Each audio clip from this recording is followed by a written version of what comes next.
YouTube. In this video, we'll be taking a look at how to turn on the notification snooze button on the Samsung Galaxy S26 Ultra.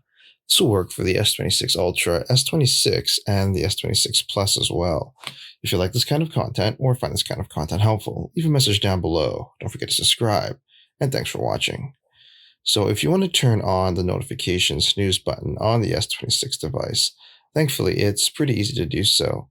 The first thing you want to do is actually jump into your settings.